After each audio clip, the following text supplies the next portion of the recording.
Hello, नमस्कार. कसे आहात तुम्ही सर्व? मस्त आहात तर मस्तच राहा. सर्वांना सर्वप्रथम श्री स्वामी समर्थ. मी मितेश तुम्हा सर्वांचं स्वागत करतो माझ्या आणखीन एका नवीन व्हिडिओमध्ये. तर आज आहे आपला सर्व स्वामी भक्तांचा वार, गुरुवार. तर असा छान मस्त आजची देवपूजेची सुरुवातच सुंदर अशी मस्त देव उजळवण्यापासून झाली होती. तुम्हाला सर्वांना माहितीच आहे की मी दर गुरुवारी देव असे मस्त लक्क स्वच्छ करतो आणि सध्याच्या क्लायमेटनुसार पण ना देव पटकन असे काळे पडत आहेत. तर त्याच्यामुळे दर गुरुवारी स्वच्छ करणं आता मॅन्डेटरी झालं आहे माझ्यासाठी. ही आहे माझी खंडोबाची मूर्ती. बघा, मला बऱ्याच जणांनी विचारली होती म्हणून तुम्हाला दाखवतोय. पूर्णपणे भरीव आहे आणि खास करून ती पंचधातूची आहे आणि भरीव आहे. तर ही माझ्याकडे ती मूर्ती आहे जी जेजुरीवरनच घेतली होती. त्याच्यानंतर हे आहे माझं श्रीयंत्र. हे पण मला विचारलं होतं की दाखव दादा म्हणून जवळून एकदा श्रीयंत्र. तर हे माझं पंचधातूचंच श्रीयंत्र आहे. तर तुम्हाला मी थंबनेलवरून तर तुम्हाला सर्वांना समजलं असेल की आजचा व्हिडिओचा टॉपिक नक्की काय आहे, की खरंच स्वामींची पूजा म्हणजे ना अगदी असं मन शांती अशी स्वामींच्या पूजेमुळे वाटतं. स्वामींच्याच पूजेमुळे नाही, पण जेव्हा केव्हाही मी माझ्या देवघरातली पूजा करतो म्हणजे देवांची, खास करून मग ते कुठल्याही देवाचं असो, विठ्ठलाचं असो, तुळजाभवानी आईचं असो, बाप्पाचं असो, देवी लक्ष्मी, भगवान विष्णूंची असो, खंडोबा असो, अन्नपूर्णा माता असो, महादेवांची असो किंवा कुठल्याही देवांची असो, त्यांची सेवा करताना ना अगदी मन असं शांत आणि खूप असं स्पेशल वाटतं. अगदी असं वाटतं की जणू काही आता आपण पूर्ण सगळ्या गोष्टी अशा सोडून दिल्या आहेत आणि छान फक्त देवाकडे आपण आहोत आणि आपलं हृदय देवाकडे आहे, असं शांत अगदी मस्त वाटतं. तर गुरुवार माझ्यासाठी खरंच खूप स्पेशल दिवस आहे. कारण तुम्हाला सांगतो तर आणखीन एक नवीन गोष्ट दाखवतो स्वामी महाराजांसाठी जी घेतलेली आहे ती. तर घेतली म्हणजे ही मी खास तयार करायला सांगितली होती. पहिली माझी ही जी वस्तू बनवली ना, तर ती माझ्या बहिणीने बनवली आहे. जी माझी सख्खी चुलत बहीण आहे, माझ्या मोठ्या काकांची मुलगी. तर ती असं आहे ना, लोकरीचं काम वगैरे खूप सुंदर करते. तर मी तिला सांगितलं असं छान मला आसन तयार करून दे. तर तिने छान असं गोलाकार आसन तयार करून दिलं आणि जणू काही स्वामींना ते इतकं आवडलं, की साक्षात महाराज त्याच्यावर पूर्ण मस्त असे विराजमान झाले. हे एक आहे ना कमळासारखं तिने बनवलं होतं. पण तिथे ते बसत नव्हतं कारण कसं दिवा पण आहे पुढे किंवा काय घडू नये म्हणून मग मी तिथे ते ठेवलं नाही. पण लक्ष्मी सेवा असेल त्यावेळेस मी नक्कीच ते तिथे ठेवत जाईन देवी खालती. आसन म्हणून. तर बघा मला एक स्वामींचा नेहमी एक अनुभव आहे, की जर स्वामींना काही आवडलं नाही ना, तर काय होतं माहिती आहे, एकतर त्यावरती मूर्ती नीट बसत नाही किंवा ते काही ना काहीतरी होतं. म्हणजे मला पटत नाही किंवा काय असं विचित्र काही ना काहीतरी घडतं, जेव्हा ती वस्तू स्वामींना आवडत नाही. पण आज तुम्हाला सांगू हे जे आसन आहे, जे माझ्या बहिणीने तयार करून दिलं होतं, तर त्याच्यावरती मी ते आसन ठेवलं आणि सरळच महाराजांची मूर्ती त्यावर ठेवली. अगदी असं वाटतं की स्वामींना ते मनापासून आवडलंय. अगदी मस्त असे बसले ते त्याला आणि काय झालं होतं माहिती आहे का, की जेव्हा मी ते मूर्ती उचलली, ते शूट नाही झालं इकडे. जेव्हा मी मूर्ती उचलली ना, ते आसन पण त्या मूर्तीला चिटकूनच राहिलं. म्हणजे हा कुठला दिव्य अनुभव आहे काय माहिती, पण ती महाराजांना वस्तू प्रचंड आवडली असणार. मी पूर्ण गॅरंटी देतो. कारण एका ह्याच्यात महाराज पूर्ण मस्त त्याच्यावरती बसलेत, आराम करतायत, छान बसलेत ना, तर मला प्रचंड आवडलं. Thank you so much Apurva, की तेवढं सुंदर मस्त मला ते आसन तयार करून दिलंस त्यासाठी. आणि बऱ्याच जणांनी आता विचारलं होतं, की काच का लावतोस दिव्याला? तर पहिली तू नाही लावायचास. पण आता काय होतं ते पावसाचे दिवस सुरू आहेत आणि प्रचंड प्रमाणामध्ये हवा असते. जेणेकरून दिवा शांत होतो. तर म्हणून मग मी आता काच लावायला सुरुवात केलेली आहे आणि तुम्हाला दिसत असेल समोरच खिडकी आहे. तर त्याच्यामुळे दिवा पटकन शांत होतो. तर आता सर्व देवांची छान अशी मस्त आजची पूजा झाली आहे. नैवेद्य दाखवलेला आहे. संपूर्ण पूजा खूप अशी मस्त झाली. स्वामींना आज मस्त पगडी फेटा घातलेला आहे. तो पण मी ममता जोशी ताईकडून मागवला होता. जो वडोदरावरून ताई तिथे वडोदऱ्याला राहते. सो तिकडनं तिने तो स्वामी महाराजांसाठी पाठवला होता आणि महाराजांना छान नतमस्तक व्हायचं, महाराजांसाठी छान स्तोत्र म्हणायचं, महाराजांचा जप करायचा गुरुवारच्या दिवशी. तर अशा प्रकारे आजची खास अशी मस्त गुरुवारची पूजा पूर्ण झाली आहे. त्याच्यानंतर सगळ्यात महत्त्वाचं ते म्हणजे उंबरठा. तर उंबरठ्याचं काय होतं माहिती आहे, इथे चांदीची पावलं असल्यामुळे ना ती दर गुरुवारी, आता मी सर्वच तसं दर गुरुवारी स्वच्छ करत असतो. तर आता उंबरठ्याची पावलंसुद्धा मी दर गुरुवारी साफ करतो. तर तुम्ही बघू शकता की किती फरक पडतो लगेच. हे जे लिक्विड आहे ना, तर ते मी मठातनं घेतलं होतं आणि मी तुम्हाला पुढे दाखवेनच जाऊन. तुम्ही स्क्रीनशॉट घ्या आणि मठामध्ये विचारा. पण ते मठ दिंडोरी प्रणीत हवं, तिकडे हे तुम्हाला इझिली अवेलेबल होऊन जाईल. किंवा ऑनलाईन साईट आहे बी सात्विक म्हणून. त्या बी सात्विक साईटवरून सुद्धा तुम्ही हे ऑर्डर करू शकता. तर त्याची लिंक मी देईन तुम्हाला डिस्क्रिप्शनमध्ये जमल्यास तर. तर आता काय करतो, पूर्ण ते कापसाने मस्त असं रेडी करून घेतलं, पूर्ण स्वच्छ करून घेतलेलं आहे.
नमस्कार, सोनाश्री स्वामी समर्थ.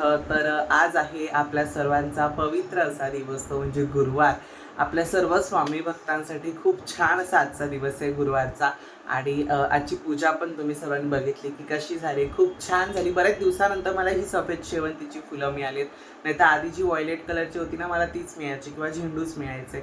आता काय होतं माहिती आहे का, पावसाच्यामुळे ना फुलं खूप कमी प्रमाणामध्ये मार्केटमध्ये येतात. आता जे मी मेन मार्केट्समध्ये जातो, मीन्स परेलला, त्याच्यानंतर दादरला, सो तिकडे असतात फुलं तेवढी. पण काय काय तीच फुलं खूप अशी ओली झालेली असतात. मग आपण तीच फुलं घेऊन येतो आणि मग ती फ्रीजमध्ये ठेवतो आणि त्याच्यामुळे ती अजून पूर्ण फुलं पूर्णच्या पूर्ण खराब होऊन जातात. मग आपण जे पैसे देऊन घेतो ते सुद्धा वेस्ट आणि ते देवापर्यंत सुद्धा पोहोचणार नाही आहे. तर मग विचार केला की आपण थोडी थोडीच आणू. पण ही फुलं मला खूप छान मिळाली होती. मग म्हटलं की ही फुलं घेऊया. आणि आजचा आपला गुरुवार सुद्धा आहे. माझी देवपूजा सगळं उकळून पावणे 1 12:30 होतातच मला, नामस्मरण वगैरे सर्व गोष्टी उरकून.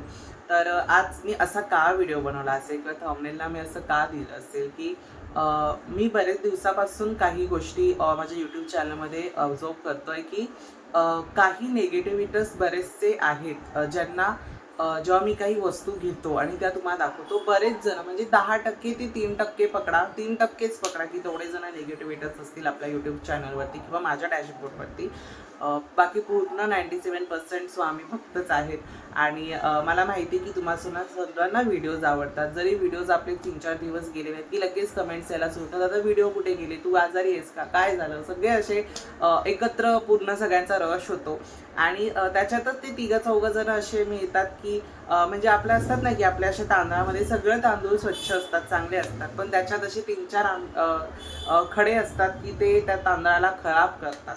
तर तसंच इकडे सुद्धा झालं की बऱ्याच जणांना मी काय काय नवीन ज्या वस्तू घेतो, काय काय नवीन ज्या वस्तू दाखवतो किंवा सर्व गोष्टी त्या असतील त्या, तर त्या नाही आवडत. त्यांना असं वाटतं की तू खूप हाय पॉवर, म्हणजे हाय पॉवर म्हणण्यापेक्षा हायली कॉस्टच्या वस्तू सध्या दाखवायला सुरुवात केली आहेस.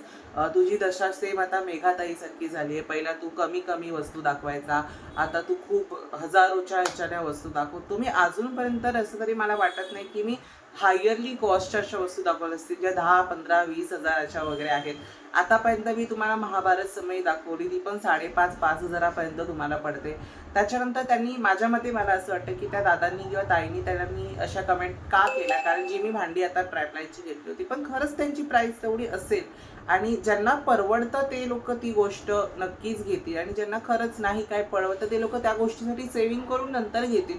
पण आपल्याला दाखवायला काय प्रॉब्लेम आहे? जर कुठली चांगली गोष्ट कोणापर्यंत तरी खरंच पोचते तर काय चुकीचं आहे त्याच्यामध्ये, असं हा खरंच माझा असा विचार आहे की आपल्यापर्यंत आता समजा ही एक अशी वाटी आहे, ही माझ्याकडे वाटी आहे आणि ही खूप चांगल्या क्वालिटीची आहे, जड आहे, छान आहे आणि अशी ही फक्त माझ्याचकडे आहे आणि तुमच्याकडे नाही आहे.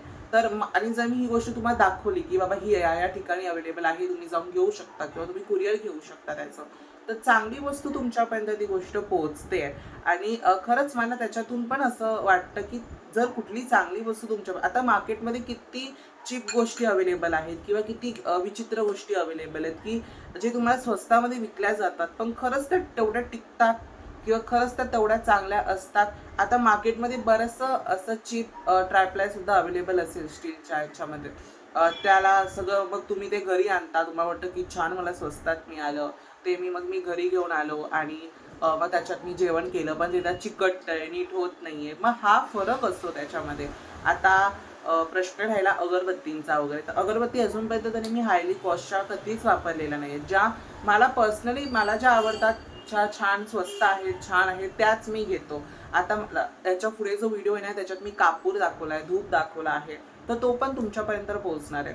तर तो पण स्वस्तच आहे, जास्त काही महाग नाही आहे आणि खास करून म्हणजे मी पण सर्व गोष्टी घेऊ शकतो, असं नाही की नाही की घेऊ नाही शकत वगैरे, घेऊ शकतो. पण त्यामागे माझा असा विचार आहे की जर आता मला या कमेंट्स त्याच्यावरनं एवढ्या येत आहेत की मी एवढ्या महागाईच्या वस्तू घेतो, मी एवढ्या सर्व गोष्टी करतो, तर जेवढ्या आता मी यापुढे ज्या वस्तू घेत जाईन तर त्या मी तुम्हाला दाखवल्या, तर मग त्याच्यावरती तर अख्खा निगेटिव्हिटीचा असा आक्रमण होईल असं मला वाटतं. तर खरंच मग असा माझा विचार आहे की आजपासून तुम्हाला वस्तू नाहीच दाखवायचं, की मी जे काही घेईन ना ते तुम्हाला नाही दाखवणार. पण त्याच्यामध्ये ना फक्त त्या 3 जणांचाच फायदा आहे की मी ज्या वस्तू घेणार त्या नाही पोहोचणार. जे 97,000 लोक एवढे मला बघतात किंवा एवढे जण आहेत बघणारे, त्यांना जर ती गोष्ट घ्यायची असेल किंवा त्यांना ती वस्तू आवडली असेल तर मग त्यांचा सुद्धा त्यामध्ये घाटा आहे, त्यांचा सुद्धा त्यामध्ये लॉस आहे असं मला वाटतं. तर मग मी माझा तो विचार चेंज केला आणि मी म्हटलं की का या 3-4 जणांसाठीच मी माझा विचार ड्रॉप करू, का या 3-4 जणांसाठी मी चांगल्या लोकांमधून बाहेर पडू, का या 3-4 जणांसाठी मी का नाही वस्तू दाखवायच्या. तर असा मी विचार केला की काय हे जे 3-4 जण आज बोलणारे आहेत ना, उद्या आपलं चांगलं झाल्यावरती हेच जण टाळ्या वाजवणारे आहेत किंवा हेच जण आपलं कौतुक करणार आहेत. मग आपण त्यांचा का एवढा विचार करायचा. याच्या आधी पण मला बऱ्याच जणांनी, मुलं आहेत ती, आणि त्यांनी इन्स्टाला मला DM केले होते की खरंच दादा की आम्ही सुद्धा स्वामी सेवा करतो, आम्ही सुद्धा देवपूजा करतो, पण त्याच्यावरनं सुद्धा आम्हाला हिणवलं जातं की आम्ही 17-14 वर्षाचे 15 एक दादा 14 वर्षाचा आहे आणि एक दादा माझ्याच वर्षाचा आहे, 17 वर्षाचा आहे. तर त्यांनी पण मला कमेंट केली की त्याच्यात तर त्याला कॉलेजमध्ये विचारायला हिणवलं जातं, त्याला कॉलेजमध्ये बोललं जातं. पण मला त्याने तर इवन असं मला सांगितलं की त्याचे जे नातेवाईक आहे, त्याच्या वडिलांकडचे, आईकडचे, त्याला ते लोक सुद्धा बोलतात की तू मूर्ख आहेस, तू का देवपूजा करतो, का सर्व गोष्टी करतो. पण मला या खरंच गोष्टीचा एक गोष्ट मला खरंच सांगायला आवडेल की जे लोक आज हिणवतायत ना, सर्व जे देवपूजा करतात किंवा चांगल्या गोष्टी करतात, त्या गोष्टीने खरंच जे लोक हिणवतात किंवा बोलतात, मी तरी सांगेन की तुम्ही कर्मांवरती विश्वास ठेवा तुमच्या. जे लोक आज तुम्हाला बोलतायत त्यांचे कर्म, ती बोलून त्यांनी त्यांचं कर्म वाईट केलंय, तुम्ही तुमचं कर्म वाईट करणार नाही. आज जे लोक आज खरंच देवपूजा एवढी करतात, सगळ्या गोष्टी करतात, पण तरी पण त्यांना बोलतात वगैरे, ते त्यांचं कर्म झालं. तुम्ही तुमचं कर्म करत राहा, तुम्ही देवपूजा करत राहा. बघा, एक वेळ अशी येते की जो देवपूजा करणारा सुद्धा असतो त्याला सुद्धा खूप राग येतो, कारण हे कलियुग आहे आणि आपण कितीही म्हटलं की मी एवढी देवपूजा करतो, मी तेवढी देवपूजा करतो, मी ह्या गोष्टी करतो, आणि कसं आहे माहिती, या कलियुगात जर आपण उत्तरला प्रतिउत्तर नाही दिलं तर आपणच पूर्ण दबले जाऊ किंवा आपणच पूर्ण खालती जात जाऊ, असं हे कलियुग आहे. आणि तो काळ उलटा होता की आपण त्याला जर बोललो नाही, मग तो आपल्याला तसंच म्हणजे आपल्याला तो सतत बोलत राहील. पण तुम्हाला जर कोणी जास्त इरिटेट करत असेल, तुम्हाला जर कोणी जास्तच बोलत असेल, तर तुम्ही त्याला प्रत्युत्तर केलं पाहिजे. तुम्ही त्याला त्या गोष्टीतून बोललं पाहिजे ना. आपण त्यांच्याकडनं आता तो दादा मला म्हटला की ते नातेवाईक त्याला बोलतात, तर ना आपण त्यांच्याकडनं पैसे घेतो देवपूजेसाठी, ना आपण त्यांच्या कुठल्या एका गोष्टीसाठी त्यांच्यावर अवलंबून आहोत. आपल्याला जर आपले आई वडील आपल्यासाठी सर्व गोष्टी आपल्याला देत असतील, तर ते देवपूजेसाठी आपल्याला काय बोलत असतील. बघा, जग दुनिया बोलण्यासाठीच असते आणि देवाने त्याच्यासाठी ती निर्माण केली आहे. आज एवढे खूप जण मोठे मोठे क्रिएटर्स आहेत, त्यांना पण किती हिणवलं गेलं असेल, त्यांना पण किती बोललं गेलं असेल. मग एवढ्या म्हणजे असतं ना की असं ती एक म्हण आहे माझ्या मते नाही, मी ती ऐकली आहे पण आता ती मला आठवत नाही, तर मी तुम्हाला सांगितली असती. हां, मूठभर भीतीसाठी ढीगभर स्वप्न घालवायची नसतात. खरंच आहे. एवढीशी तुम्हाला भीती वाटते की हे लोक मला एवढं बोलतात, ते लोक मला तेवढं बोलतात, तर तुम्ही नका घाबरू. तुमच्या पाठी साक्षात स्वयं ब्रह्मांड नायक आहे, तर तुम्ही का घाबरायची गरज आहे. हा माझा स्वतःचा अनुभव आहे. मला पण पहिले बरेच जण म्हणायचे, अजूनही म्हणतात. आणि खरीच त्या गोष्टीमध्ये मला असं खरंच म्हणायला खरंच खूप आवडेल की आपण देवपूजा करतो ना, तर आपण देवाच्या सानिध्यात आहोत. आपण देणाऱ्याच्या लाईनीमध्ये उभा आहोत, नाही की घेणाऱ्याच्या लाईनीमध्ये उभे आहोत. आणि देणं किती श्रेष्ठ असतं हे तुम्हाला सर्वांना सुद्धा माहितीच आहे. आज जे पॅरेंट्स हा व्हिडिओ बघत असतील किंवा जे मुलं हा व्हिडिओ बघत असतील, त्यांना ती गोष्ट खरंच त्या पटली का, मला कमेंट्समध्ये नक्की सांगा. की मला असं वाटलं की, आणि बऱ्याचदा अजून ही एक मी गोष्ट अशी अनुभवली की जे लोक देवपूजा करतात, नुसतं देवदेव देवदेव करत असतात. आता मी काय फक्त देवदेव करत नाही. जर मी फक्त देवदेव करत बसलो असतो तर मी 12वीला पास सुद्धा नसतो झालो, किंवा किंवा कुठल्या मार्क्समध्ये कुठल्याच ह्याच्यात मी नीट नसतो. फक्त देवपूजा देवपूजा देवपूजाच करत असतो जर मी फक्त देवपूजा करत बसलो असतो तर. पण मला असं वाटतं की फक्त देव अडचणीच्या वेळेला आपल्याला का आठवला पाहिजे, किंवा देव आपल्या अडचणीलाच का समजला पाहिजे. देवाला आपल्याकडे आपण दररोज गेलो पाहिजे, असा माझा विचार आहे. याच्या पुढचं जे काही असेल ना, ते तुम्हाला मी उद्याच्या व्हिडिओमध्ये वगैरे सांगेन, किंवा परवाच्या ह्याच्या पुढे जो व्हिडिओ येईल त्याच्यावरती देईन. पण मी तुम्हाला खरंच सांगेन की तुम्ही तुमच्या कर्मांवरती विश्वास ठेवा, तुम्ही तुमच्या सेवेवरती विश्वास ठेवा.